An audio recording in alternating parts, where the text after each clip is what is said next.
Hey guys, welcome back to my new vlog and good morning. আপোনালোকে কেনে আছে? I hope সবে ভালে আছে। সো ময়ো ভাল আছো। And আজি মই উঠাটো অলপ দেৰি হ'ল। কালি কিন্তু মই হোৱাটো সোনকালে হৈছিল। সো আজি ইয়াত বহুত বৰষুণ দি আছে সেইকাৰণে অকণ উঠাটো দেৰি হ'ল। 5:30 উঠিছিল।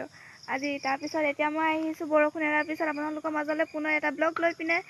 তো আশা কৰো এই ব্লগটো সবকে ভাল লাগিব। সো মই কালি যেতিয়া কৈছিল আপোনালোকক মই বাগানখন কেতিয়াবা ভিতৰৰ পৰা দেখুৱাম বুলি সো মই আজি আহিছো ইয়াত দেখুৱাবলৈ তো আহক মোৰ লগত সকলোৱে মিলি জুলি পিনে এই ব্লগটো চাওঁ আৰু এনজয় কৰোঁ তো আহক সো এইখন হৈছে বাগান ভিতৰ ফালৰ পৰা এইবোৰ বহুত দূৰলৈকে আছে মই ইমান দূৰলৈকে নাযাওঁগৈ তেওঁ মই ইয়াৰ পৰাই দেখুৱাইছোঁ তো মই অকণমান ভিতৰলৈ সোমাইছোঁ বৰষুণত ইয়াত সেই গছ চছ ভাঙি পিনে তলত পৰিও আছে সো